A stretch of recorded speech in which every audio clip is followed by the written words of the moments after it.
Everything was once only imagined. Now tonight, find out exactly what you want, not what they think you ought to want. What you want is no one's permission. You don't need any man's permission, and you don't need your own decision. What do I want now? What would it be like if it were true? What would I feel like if it were true? Now, catch the mood and try to give that mood all the sensory vividness of reality, all the tones of reality, and then sleep in it just as though it were true, and then await the inevitable. The inevitable is that you're going to resurrect it and objectify it on the screen of space. Then the world will call it real, and they may not believe you. It doesn't really matter if you tell them it came to pass because you simply imagined it. Now they'll point to the series of events that led up to it, and they will give credit to the bridge of incident across which you walk towards the fulfillment of that state. They'll point out some physical thing that was the cause.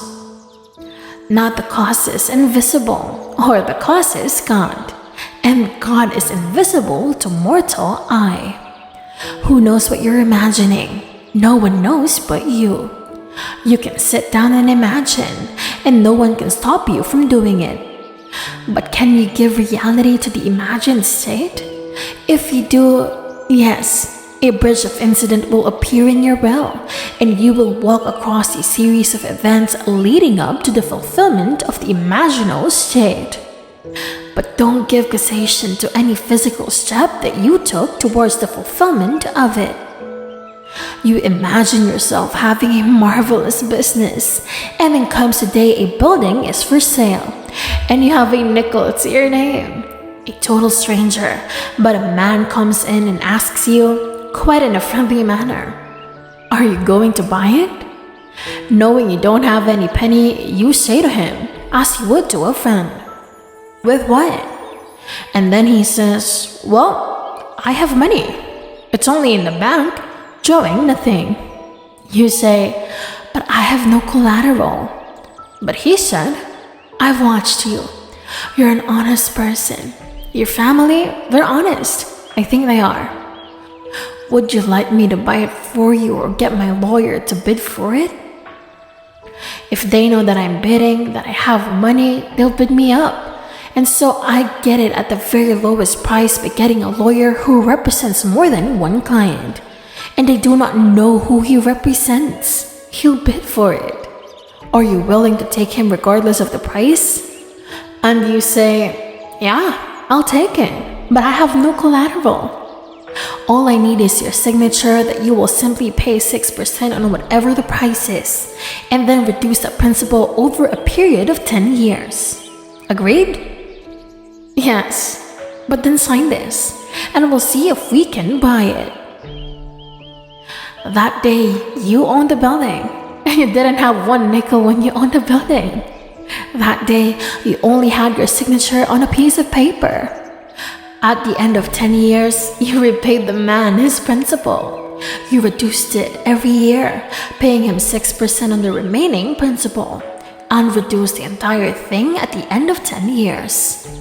That man dies 20 years later and leaves you $150,000 in cash, tax-free, and a couple of homes and many personal belongings.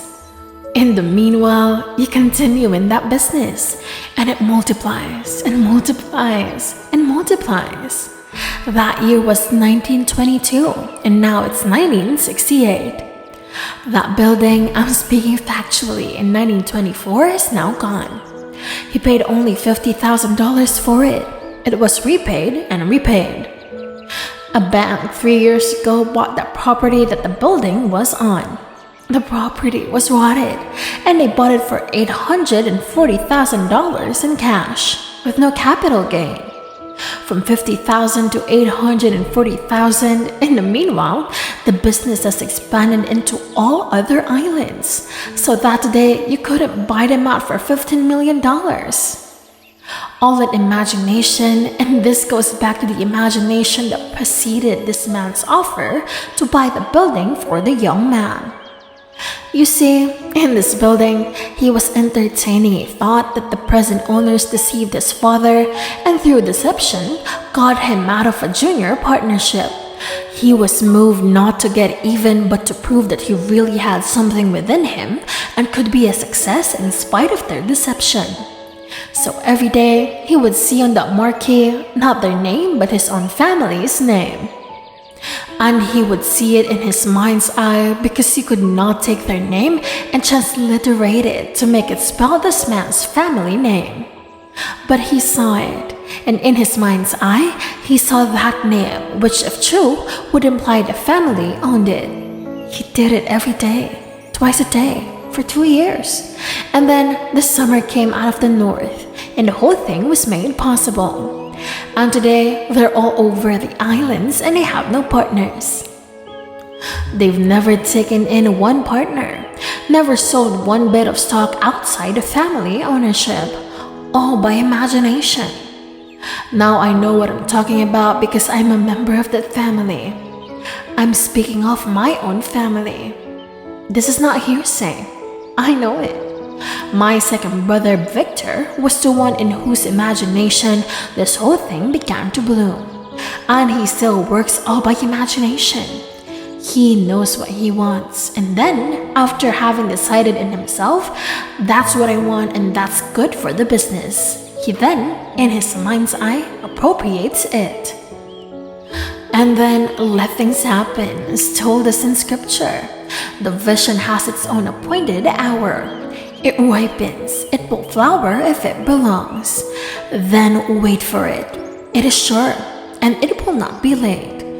Read that in the book of Habakkuk. Here was the true translation of the passage into Buffalo. So when you know what you want, remain faithful to that assumption and the assumption. Though at the moment it's denied by your senses and denied by reason, if you persist in it, it will harden into fact. Are we not told that God calls a thing that is not seen as though it were seen? And then the unseen becomes seen because everything from the unseen into the seen in the simple manner. For he is the resurrecting power. So if I assume that I am, I don't have to have evidence to support it. I assume that I am. I am what? Well, I name it. And having given it the name, given it form, given it definition, remaining in it, I resurrect it, and I know what I'm talking about. All I need from you is the acceptance of it. Would you believe it? Will you believe that with God all things are possible? Will you believe that all things are possible to me? Well, you can prove it in the not too distant future, but you are the operating power. It will not work itself. If you dare assume this very night that you have a better job than you now hold, or that you have a larger income, you may be fired tomorrow. Don't be concerned. On reflection, you will see that it was necessary to move you towards the fulfillment of your assumption. You could be fired, and I wouldn't bat an eye if you told me tomorrow. Well, I did what you told me. You know what happened. I was fired. I have seen that it takes someone to fire you to get you into a better job. I have seen that time and time again.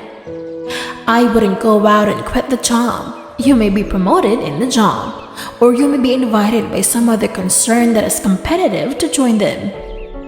I do not know how it happens. I only know if you remain faithful to the assumption, it's going to happen. And you're going to be promoted towards the fulfillment of the state that you have dared to assume is yours. I could tell you a number of stories of this nature. So here I say, dwell in the end. The end is where we begin. Or if I've seen my name on the marquee, that's the end.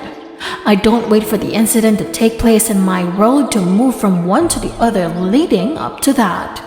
I dwell in the end. If I go to the very end, what would it be like if it were true?